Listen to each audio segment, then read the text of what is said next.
I'm Ann Scheel, Resource Manager of Student and Faculty Webinars at the Writing Center. Thank you so much for taking time out of your busy day today, and for those of you attending live, for joining us on this historic day in U.S. history to learn more about the writing process. We have a lot of great material today, so we're going to jump right in with a few housekeeping items, and then I will introduce our presenter and other facilitator. First, we are recording this webinar, so you are welcome to access it later this week via our webinar archive. We actually record all of our webinars at the Writing Center, so you're welcome to look through that archive for other recordings that might also interest you. Right now and in the recording, the slides are available to download from the Downloadable Files pod in the bottom right corner of the webinar room. And those files are in a PDF file format, and all of the links here in the presentation and in that PDF of the files are clickable, whether you're here live or watching the recording. And if any of them don't work for you in the presentation, you can access them again in the downloadable slides.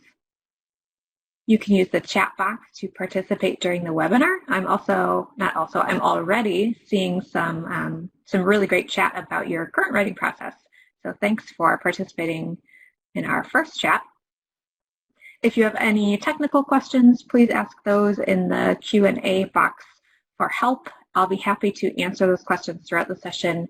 But I also recommend checking out the help option at the top right corner of your screen, which is Adobe's technical support. So that's the best place to go if you need technical help.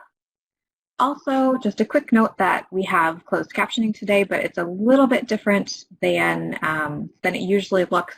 We have a captioning link at the top right corner of your webinar room, and that will take you out to a new browser window where you can follow along with the captioning if you'd like. Our presenter today is Casey Waltz, writing instructor at the Writing Center. You might recognize her name or her voice if you've attended or watched other webinars, or if you've listened to our WriteCast podcast. Writing instructor Max Philbrook is also with us today, also a former WriteCast co-host and a webinar presenter, facilitating with me behind the scenes, answering your questions and comments. And as writing instructors, Casey and Max spend a lot of their time reviewing student work in our paper review service. So you might have had the opportunity to work with them there as well. So thank you again so much for joining us. And with that, I will hand it over to Casey. Thanks, Anne, and thank you all again for joining us, as Anne said, on this historic and a very important day.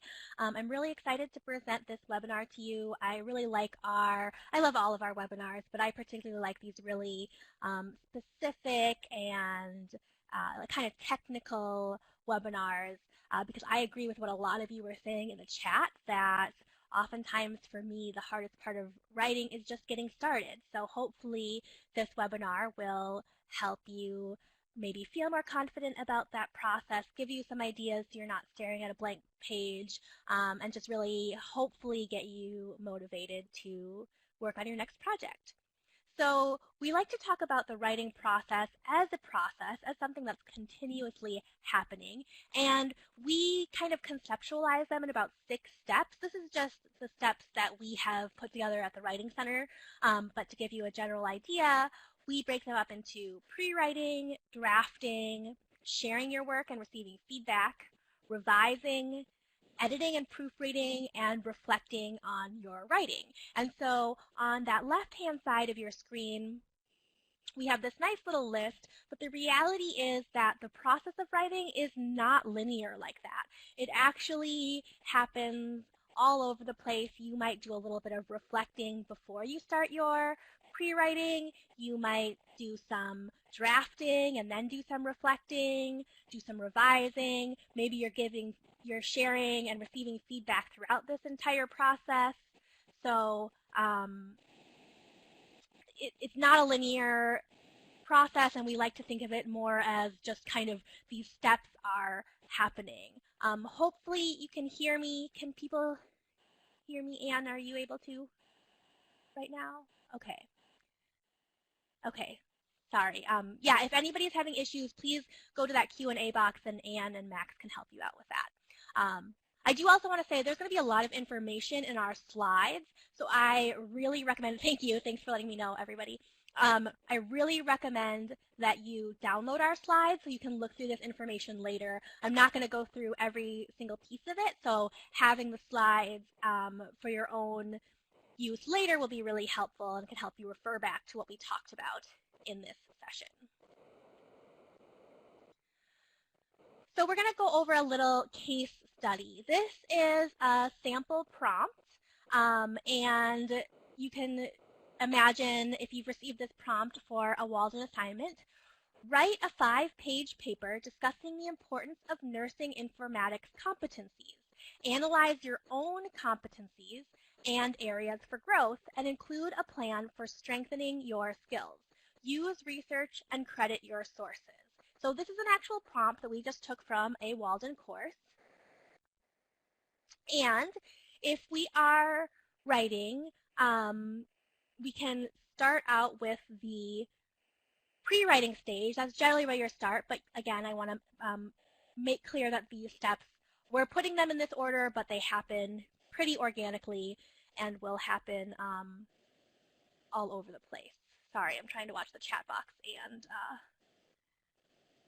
okay, so brainstorming. Brainstorming is just what you already know, maybe your questions, maybe things that you're thinking about, and trying to get those out in some form so that you have some kind of start.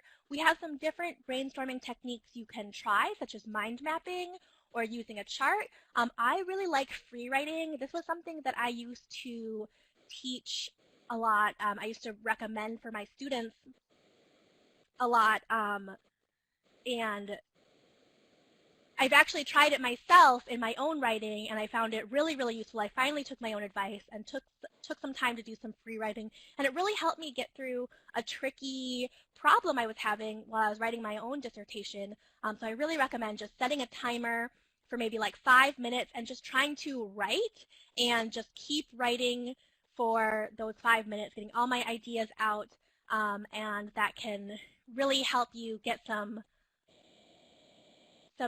good start. All right. So what that can look like, and so here we have 15 minutes bursts of free writing on anything that comes to mind. Like I said, I like to do 5 minutes. For me, that's just a little bit more manageable, and I can tell myself that I need to write for those full 5 minutes. I just need to not worry about grammar, not worry about if I'm using perfect sentences or mechanics. I also like to do it by hand, but I know a lot of people like typing. I am much faster typing than handwriting, but I think sometimes that kind of act of actually writing out words can really help process those ideas, get them out on the page, and also because they're handwritten, I feel like they're less, I don't know, final permanent draft, so I'm a little bit more accepting of myself when I just am kind of spurting out ideas and not taking the time to polish them up and make them look really nice. Pre-writing also includes all of the critical reading and research that you're going to be doing before you actually start putting those pieces of information into writing. So basically, when you're reading critically, you are like an authority reading that piece of information. So you want to be asking questions. You want to be assessing the source and the information provided, making sure that this is really quality information, that this is information that you are going to be okay putting your own name on and supporting your own arguments. Just as a quick note, for those of you in the chat that are having issues with sound, it does look like a few of you might be signed in multiple times. I'm seeing some names with the number 2 or 3 even afterwards. If that is the case, you might consider checking to see that you're not in multiple rooms. That's going to cause an echo, so you'll want to make sure that you close out of any extra sign-ins that you're in, and that should hopefully help. Also, my trick is to always just sign out and then sign back in, and sometimes that does fix things. So hopefully some of those techniques will help for all of you. All right.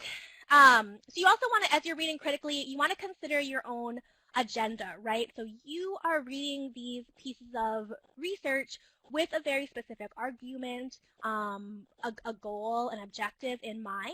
And so you want to consider that as you are reading critically as well. We have this great resource, so when you download these slides for yourself, you can click directly on that link, Critical Reading for Analysis and Comparison, and that will bring you to a blog post from the Academic Skills Center, and is a really great resource for practicing these critical reading skills.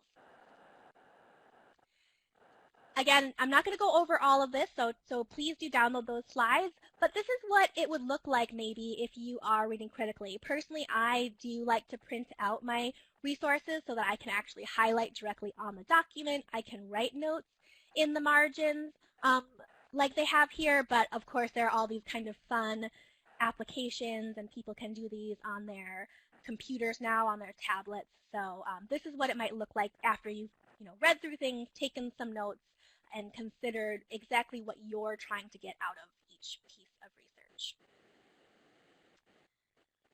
There are a number of different ways to take notes. Like I said, I like to print out my documents so that I can write right on them. You could have a Word document or handwritten notes in a notebook. There are different programs like Trello or Evernote. Those can help you keep track of your notes as well. But one thing that I do really recommend is to cite as you go. This will save you a lot of heartache as you are actually writing your paper later on. You don't necessarily need to worry about getting it specifically into APA formatting, but if you have the name of your author and the information you're going to need to recognize the source that you're using, it's going to really help in the long run. You're not going to have to go back and be searching for that information later on if you know exactly where you've gotten that information right away. We also recommend that you paraphrase as you go, and then maybe use those notes as you're actually writing. This will help you avoid patchwork paraphrasing.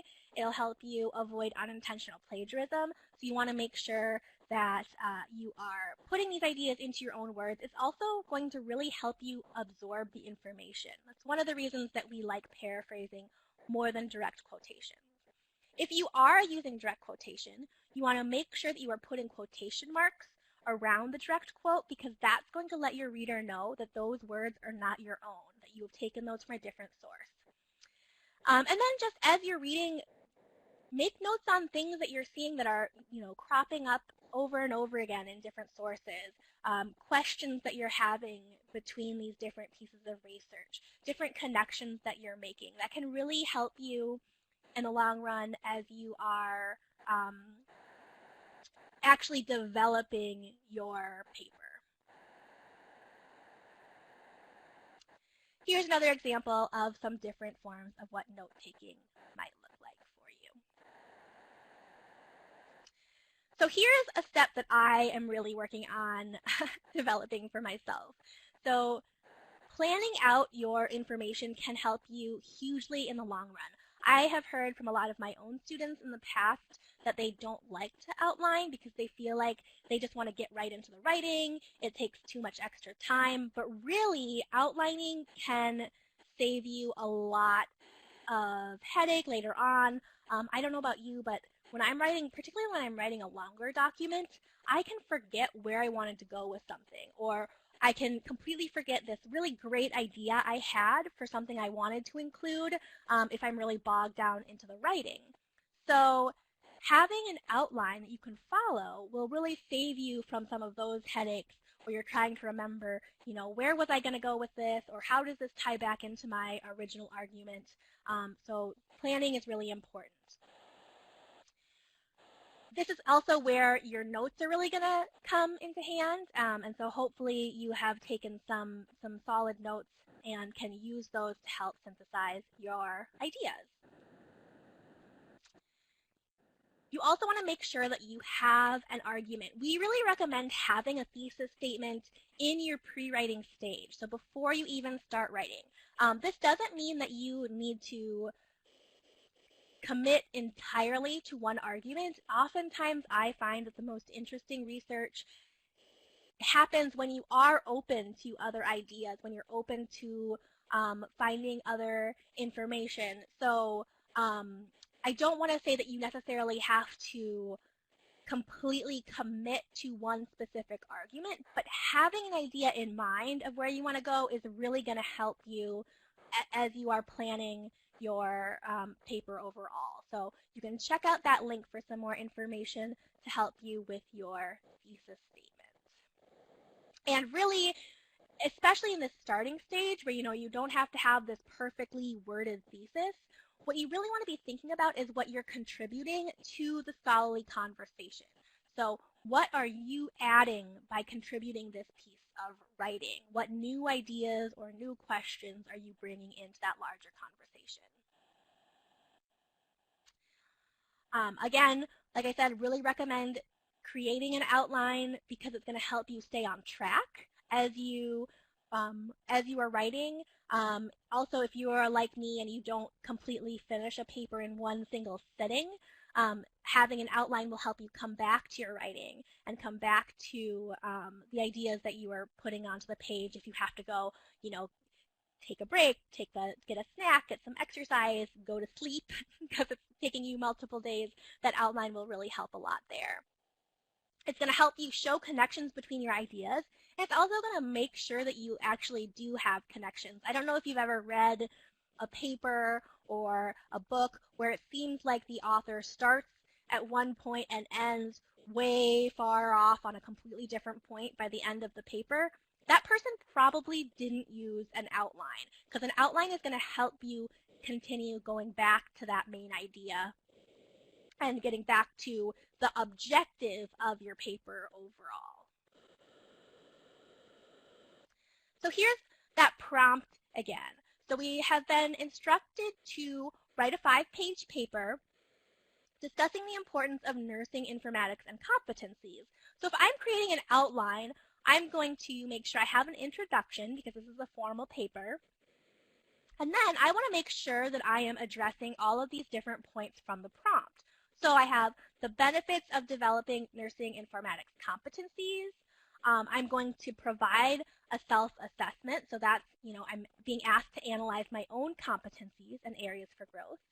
I'm going to create some kind of plan to strengthen those skills because that's what I've been asked again in this prompt. And then I'm going to write a conclusion because, again, this is a formal paper and I want to make sure that I'm following those formal writing guidelines.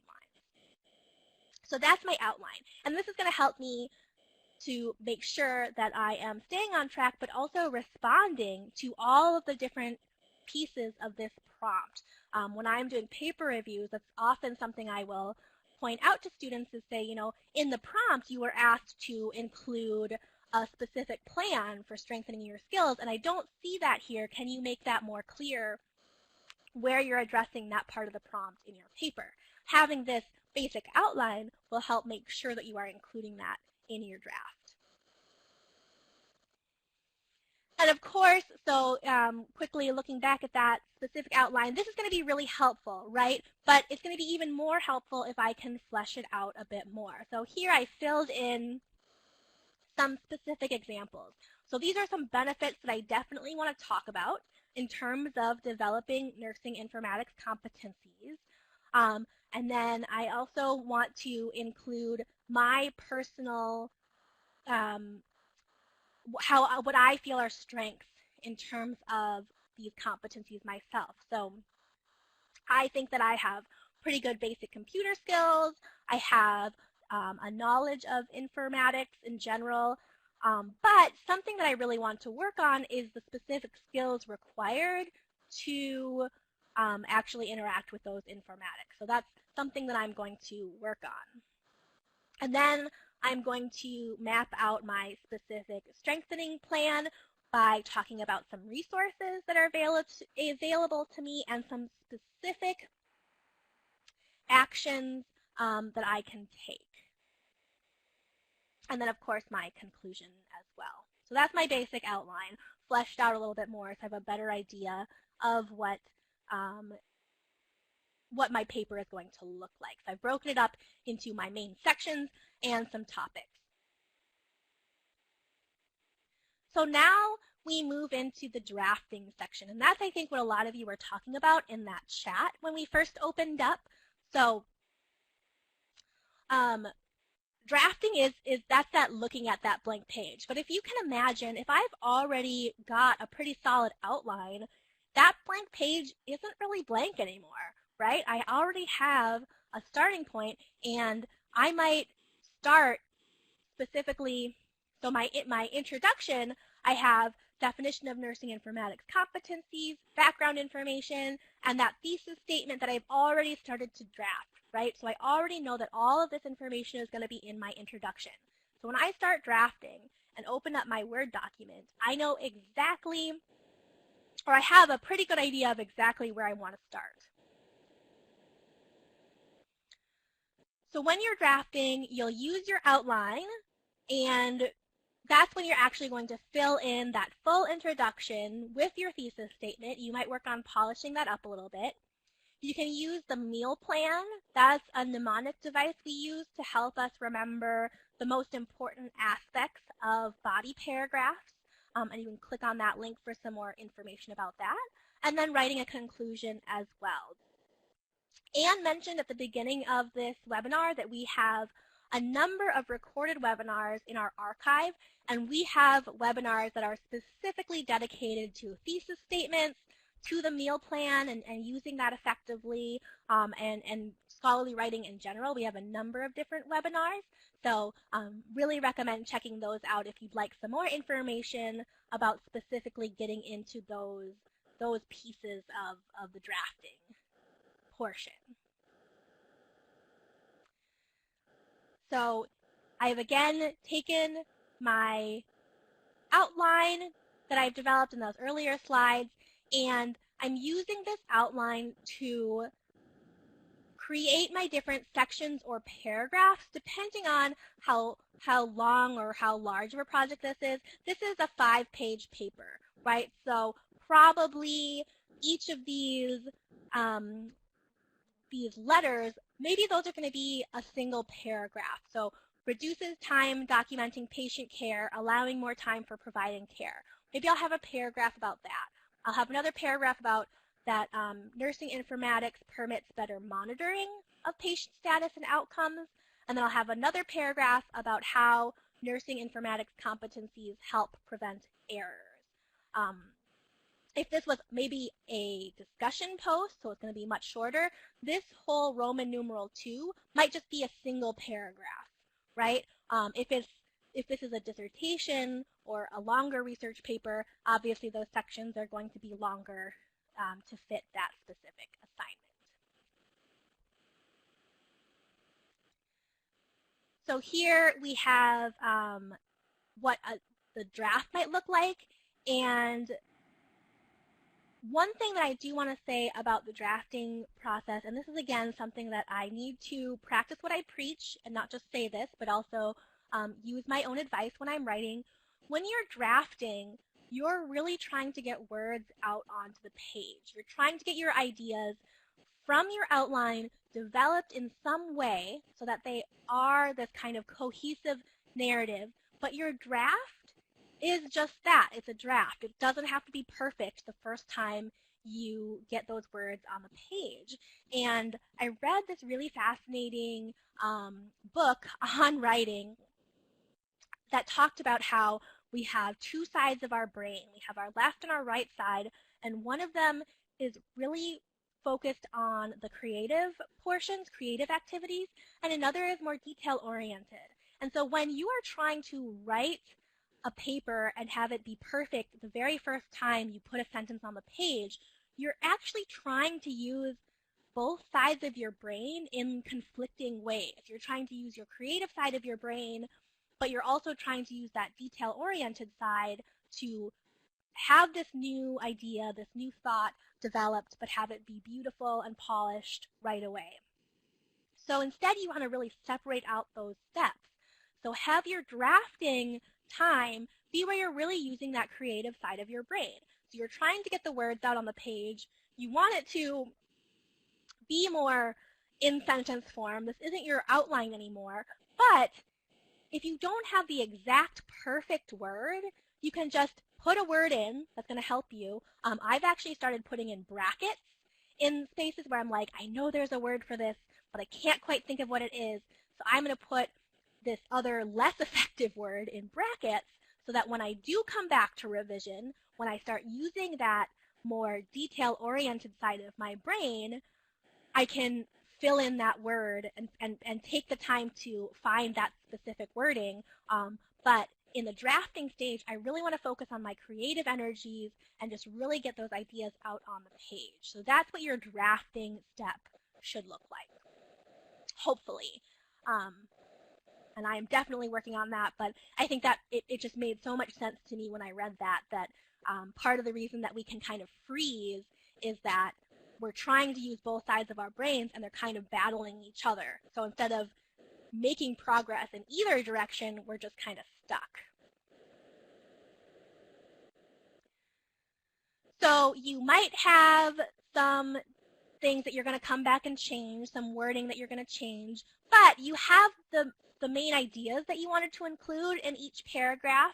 And then I think as somebody pointed out in the chat box, really important to have at least some information that's going to help me put in my proper citations when I go back and do that detailed practice, that making sure that everything is polished, right? I don't want to have to be searching for this information again. I've already found it. I'm using it. So I want to make sure that I have that information so I can include that citation properly as I complete my paper. Sharing your work and receiving feedback. So this is something, again, that Anne mentioned earlier in the beginning. So Max and I are both writing instructors. A big part of our job is to respond to student writing. So if you've ever had a paper review with us, paper reviews are a great way. They're very individualized. Basically, you submit a piece of your writing that you've done for a Walden course, and within 48 hours of your appointment date, you'll receive personalized feedback from a writing instructor, such as myself or Max, giving you ideas about ways that you can strengthen your writing, you can organize your writing, and that is such a key part of the writing process and something that I know in the past I have not really given the proper amount of time required to do a good job, but sharing your work and receiving feedback is really a really important part of that process. So you can do this in a number of ways. You could form a peer writing group. Anne mentioned the WriteCast podcast, and we have an episode specifically devoted to giving some advice about how you can set up a writing group. You could partner with a classmate, someone who is similarly willing to provide their feedback in return for maybe you'll give them some feedback on their own writing as well. You could ask a coworker, a family member, or a friend.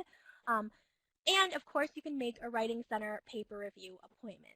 And with any of these options, the really great thing about getting feedback is that sometimes when you've done a lot of research and you put a lot of thought and energy into a paper, you are so connected to your ideas and to the research you've already done that it can be easy to assume that it's all clear and it all makes sense, that you're making connections and you're putting it all together. But an outside reader can point out the places where maybe they're lost or they'd like some additional information that you just don't see because you've already become an expert in that topic. So really, again, recommend sharing your work and getting that feedback. And then we get into revising. And this is where we start using the right side of our brain, that really detail-oriented part. This is where you can, make sure that you have found the specific wording that you want to use, that the sentence orders make coherent sense, right? Once you've gotten all of your ideas out onto the page in the drafting process, the revising portion is really going to help you clean that up. So when you're revising, it's still not quite as detail specific. This is still, you're still using your creative side of your brain, but you're looking back to make sure that you are tying your ideas to your thesis statement. Your paragraphs are logically organized. Maybe in your outline you thought that one main idea should come first and then another should come later, but after getting some feedback, after rereading your writing, you've realized that actually I need to introduce this idea first before I move into this next paragraph, right? Revising, you want to make sure that you are citing your source information and that you have enough evidence. So again, maybe you've received some feedback from someone requesting some additional information or some additional sources. And that's where revising would come into play. And then once you've done all of that, all of those big picture ideas, so you've really taken the time to ensure that the wording is as you want it to be, the sentences are where you want them to be, the paragraphs are all cohesive, you haven't created, one monster paragraph that has 5 different main topics, right? Once you've done all that, then you can start looking at those more sentence level issues. The reason we suggest this is because you don't want to go back and, change some commas around, change an apostrophe if you're going to completely end up revising that sentence or revising that whole paragraph. So maybe that sentence doesn't even exist in your paper anymore. You don't want to have expended all that energy on something that might dramatically change. So once you have completed that larger revision, that's when you want to go back and look at your sentence clarity, your grammar, making sure you have clear transitions, all those more specific pieces of writing. So we have a number of different resources you can check out for revising using others' feedback. We have a number of blog posts regarding how to use and respond to writing feedback. We have a specific webinar, another one of these, devoted specifically to this stage of the writing process. You can check that out for some more detailed information. And we have another WriteCast episode, which was something that, this is not one that I was part of, but one that I really appreciate and I have listened to myself because it's,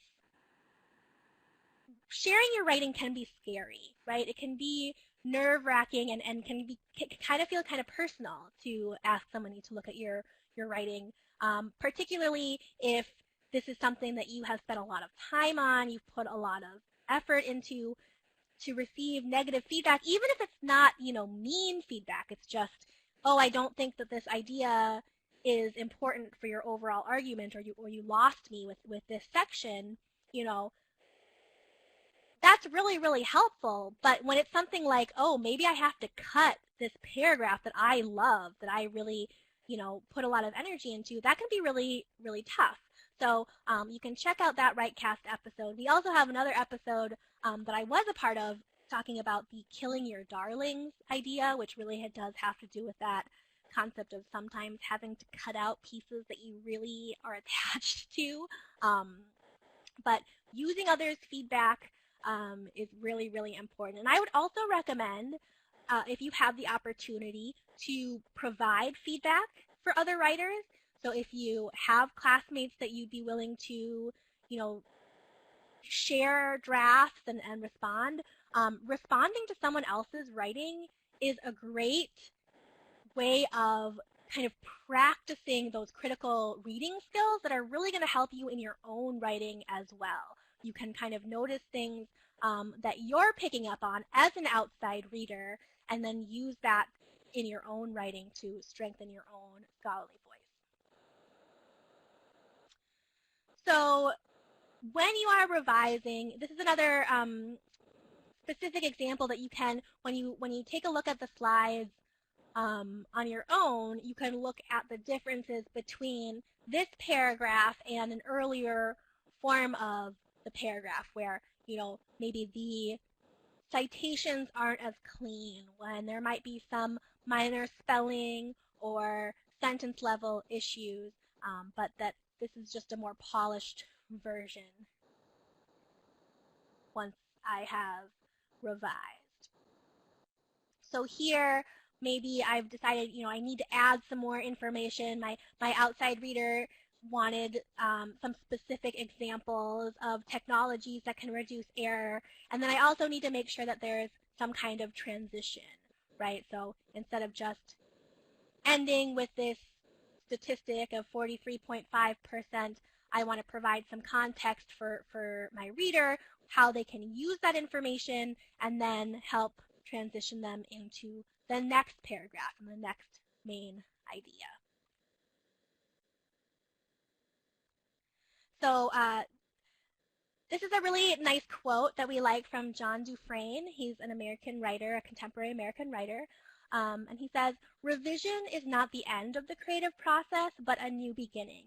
It's a chance not just to clean up and edit, but to open up and discover." And I think what he's kind of mentioning is, again, what I was talking about trying not to be too, not closed-minded, but too focused on one specific argument, but being open to different ideas, different thoughts as you're researching, but also as you're receiving feedback. So I was in a writing group in my own grad program where I had mentioned something in a paper that I thought was a throwaway comment. I thought it was just, oh, here's this little extra detail that's kind of interesting, but it's pretty tangential. And one of my writing group members said, this point actually seems to tie into your overall topic a lot better than these other points that you're making and putting a little bit more detail into. And so because I was open to hearing that and willing to, do that work and think of this as part of the creative process and not just polishing, I think I had a much stronger paper overall, realizing that something that I thought was tangential actually was more important than some of these pieces that I felt deserved more energy and more attention. So I really like that quote from Dufresne. So editing and proofreading. This is that really specific part, and I think this is what at least traps me up when I'm writing and I'm trying to get my words on the page, is that I'm trying to self-edit and proofread as I am putting the words on the page. So instead of just focusing on getting my ideas right, I want to make sure that my commas are all in the right spot, that I am perfectly spelling every word, that I've picked the right word for everything, and I think that really gets in the way. So thinking about editing and proofreading as a completely different step in the writing process is really, really important, because it's going to help you, it's going to allow you to get those ideas on the page in the first place, so that you have something to edit and proofread later on, right? I think it's Anne Lamott, but I could be wrong, so don't quote me on that entirely, who has this great quote about how you can always edit a bad sentence, but you can't do anything with no words at all, right? And she says it much better than me, but that idea that you need to actually have something on the page to revise, to make stronger, before you can move to that next step. So for editing and proofreading, by far my most commonly suggested recommendation is to read the paper out loud. When you read something out loud, it forces you to really slow down, to look at each word as it's placed on the paper, and because partly we tend to be good at revising in our head. So I don't know about you, but sometimes I won't notice, if I'm reading something, I won't notice a minor typo like T-O-O instead of T-O, or Y-O-U apostrophe R-E instead of Y-O-U-R if I'm reading through quickly, because I'm just going to self-correct that in my head and I'm not even going to notice it. Whereas if I read out loud, it forces me to slow down and really look at each word. And that's when I catch those minor, easily overlooked typos. Another technique you might try out, I used to make my own, when I taught in person, I used to make my students do this, and they were so against it, but then after I made them do it, they said that they found it really helpful. Maybe they were humoring me, but I think they really felt it worked, was to switch their papers with a partner and have their partner read their writing out loud. And like I said, they really hated this idea. I had to force them to do this. They were really uncomfortable. But hearing their writing out loud and being able to follow along as someone else was reading, again, it forces you to pay attention, and someone else might trip up on a sentence that you would be able to read super fluidly because in your head you know how it should be punctuated, you know how it should be inflected. But someone else reading it out loud might be able to point out some missing punctuation or some confusing wording. So that can be a really helpful technique. Grammarly is a great tool that can help pick out some issues.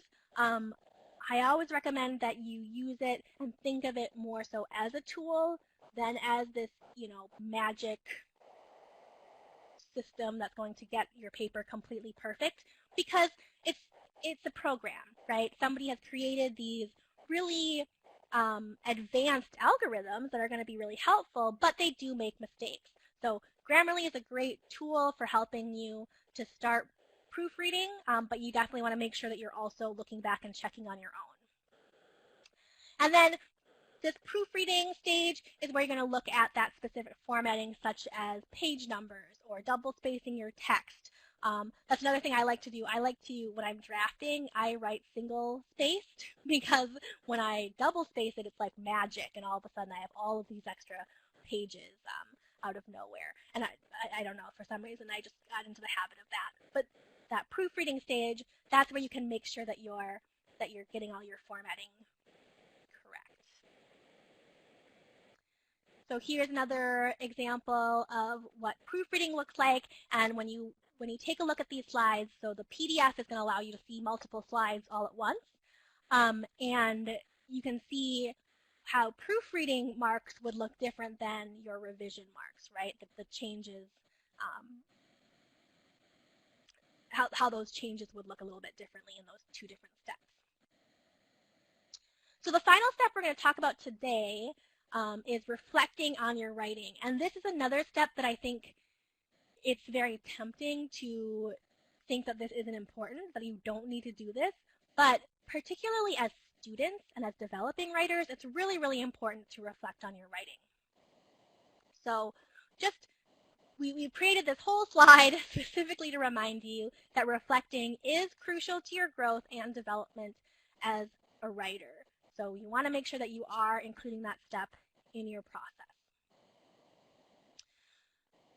And because reflecting can seem kind of nebulous, we wanted to give you some ideas of how you can effectively reflect on your writing in order to, strengthen and develop your skills. So you can think about the specific goals you have in terms of your writing, either for your work at Walden, in your program, or in general, for publishing or for your discipline.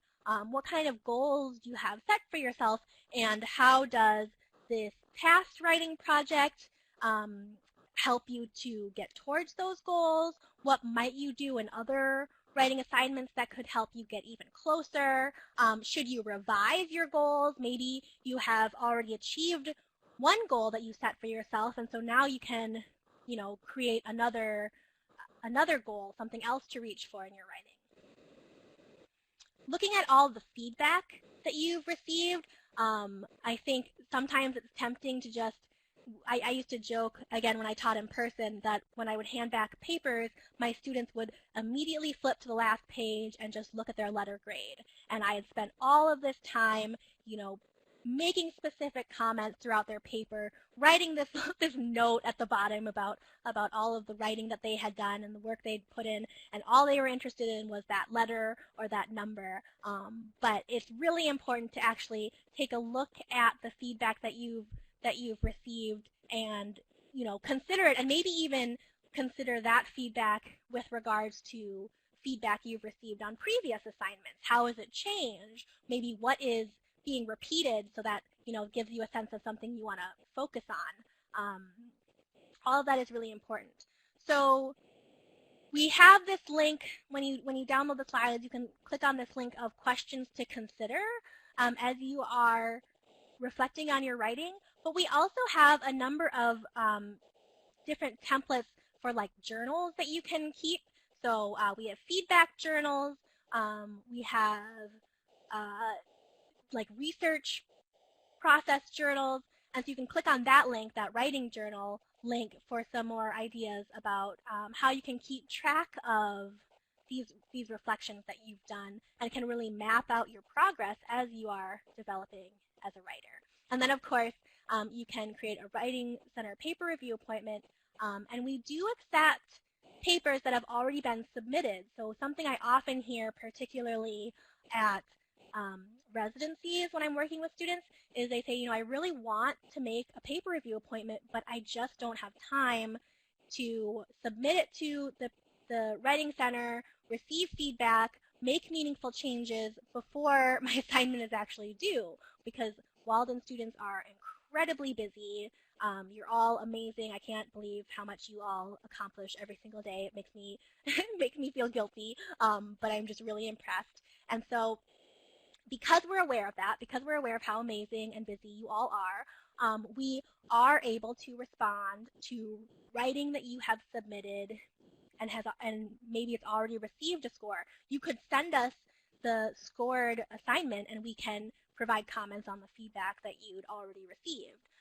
Or at any stage in that writing process, we are here to give you feedback on your writing. So please don't let your crazy schedules and all the amazing things that you're doing get in the way of making a paper review appointment.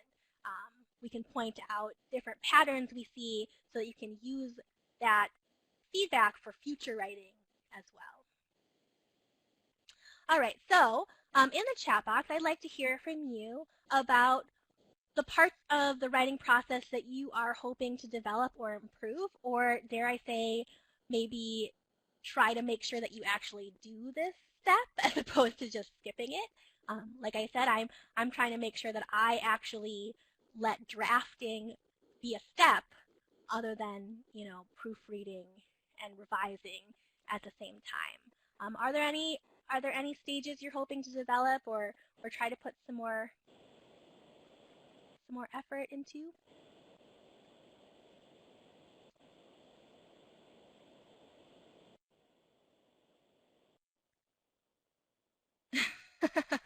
I so agree, and I appreciate that getting started is the hardest part is all in caps, because that's how I feel too. And I'm seeing a lot of people say, outlining and brainstorming, definitely giving yourself time to complete those steps, I think is so key. Yeah, and coming up with those questions that you want to answer, that's part of that brainstorming part, right? Is thinking about maybe not only what questions you have to answer, but what questions are interesting to you. What are some things that as you're reading, you're actually asking? Because even if you don't specifically have the answer right then, coming up with that question, that's definitely part of your scholarly conversation, right? Asking an interesting question is a really important part of continuing a conversation. So I think that's great. Oh, thank you. I'm glad that you appreciated this presentation. That's very nice of you to say. Yes, developing your thesis and making sure that it links to everything is very important. And it sounds, and I'm laughing, but really I don't mean to suggest that that's a silly thing. I'm more so laughing at myself, because I have definitely reviewed my own papers and been like, where was I going with this paragraph? I feel like I just completely went somewhere else with this idea, and I do not know why I included that information.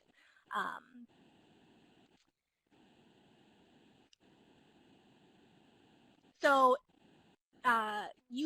making sure that you are including your citations in the body of the paper, that's a really important part of the writing process, definitely, particularly for scholarly writing. You want to make sure that you are giving credit to those different sources, right? I love this comment. I overthink what I need to put in the paper.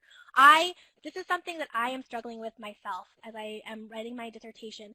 And this piece of advice that I received from my advisor that I love and is giving me a lot of, I think, strength and energy is the idea that I'm in training, right? We're all in training to be experts, to be scholarly writers. And our advisors and our faculty members and the people at the Writing Center, we're here to help you develop those skills.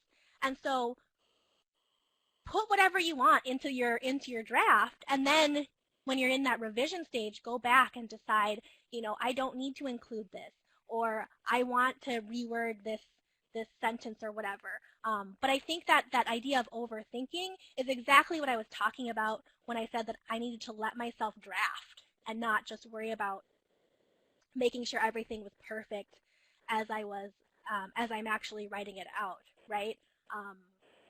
Allowing myself to have those be two different steps in the writing process, and then also, getting that feedback and understanding that I'm not supposed to be an expert yet. That's what I'm doing as a student with my specific literature dissertation, right? I'm not supposed to be an expert in literature yet.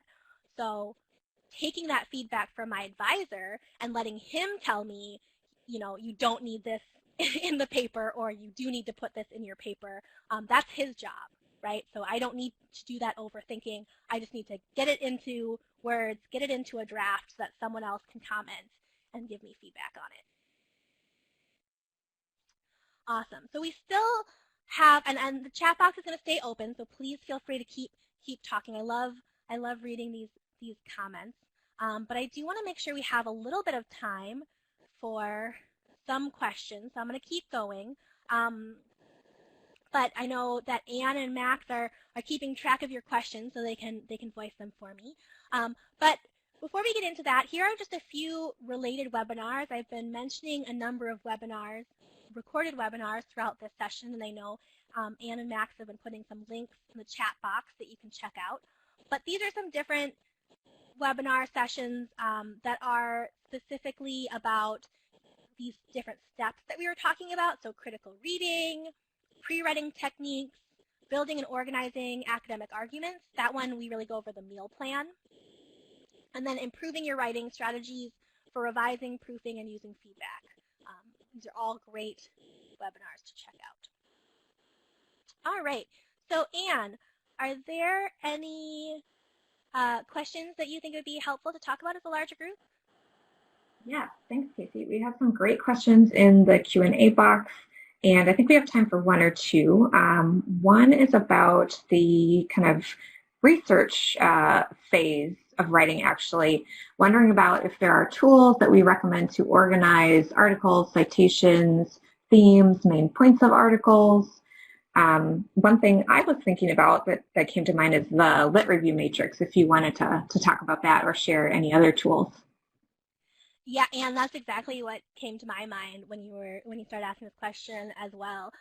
So the literature review matrix it sounds kind of scary and complicated, but it's a really actually very simple tool that if Max or Anne, if you can find the link and post that in the chat box, basically it's a tool that can help you organize your notes as you are reading anything, really. So anytime you read an article for any course or for fun or for whatever you're doing, I really recommend that you fill out a row in our literature review matrix. And basically it's just this big chart so that you can organize your notes in a way that later on, when it comes to putting together a literature review or coming up with an idea for a larger research project, you have all of your notes in one specific place. And what the literature review matrix really helps you with is identifying common themes that are occurring throughout different sources that you've read. Excuse me. It can help you remember the different resources you've read. I mean, I don't know about you, but I definitely do not remember all of the articles and the books that I have read since I started my graduate career. So it can help you organize those ideas so that also when it comes time to write those papers, you can take a look at that review, that matrix, and pick out which sources are going to be applicable, which sources are going to be helpful, and which ones you can disregard, which I'm sure would save you a lot of time. So that would definitely be my major recommendation in terms of our resources. And do you have any other thoughts on what you would suggest? I think that's my main suggestion, Casey. Yep, I think you covered it.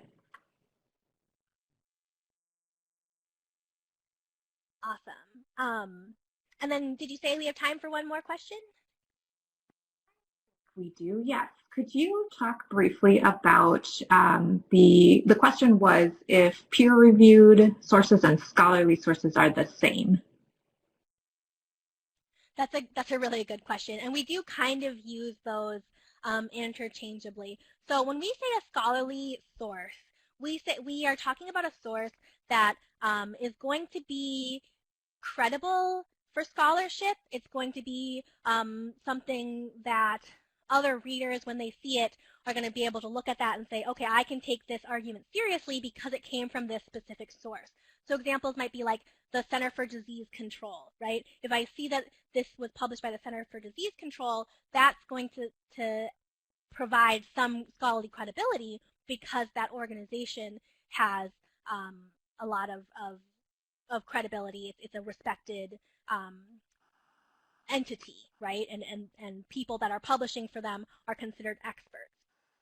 Peer review actually means that the research and the writing has undergone a really specific process where other experts in that field have gone through and they have read that document and they have, said these arguments are sound, they're using good sources, this research is quality.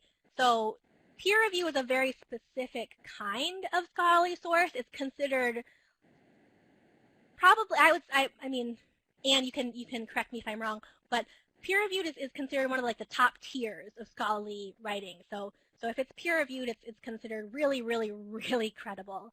And I hope that helps clarify the difference. So even though we use them kind of interchangeably, they do actually mean some different things. So yeah, so I have in the chat box .gov, right? We tend to give credence to things that have been published by the government, and so we'll say that, oh, this has credibility based on who has published this information. So that would be a scholarly source, but not necessarily peer-reviewed. So great question, and thank you for that, and thank you all so much again for joining us. And I'm going to pass this back over to Anne so she can close us up. So much, Casey, for presenting today, and to Max for facilitating, and to Chris, our captioner. Before we end, a couple things I want to mention. And first of all, thank you all for joining us and for participating in the chat. This was so much fun today. We have a webinar coming up next week on how and when to include APA citations. I'm going to drop the registration link into the chat box there. And then we already have some of our webinars scheduled, or our webinars for February are scheduled already as well. And you can access those on our webinar calendar, which I'll put the link in the chat box there. And I want to thank you in advance, too, for taking our feedback survey, which will open after you leave the webinar room or after I close the webinar room. We look through your feedback after every webinar to make sure we're making these webinars as useful for you as we can. So we really appreciate your feedback. And if you are watching the recording, I'm also going to drag a link to that survey over here on the screen now. So you can also take that survey if you're watching the recording. We really appreciate it. Thank you again so much. And if you have outstanding questions that didn't get answered or that you'd like more detail on, please email us at writingsupport@waldenu.edu. And we hope to see you at a future webinar.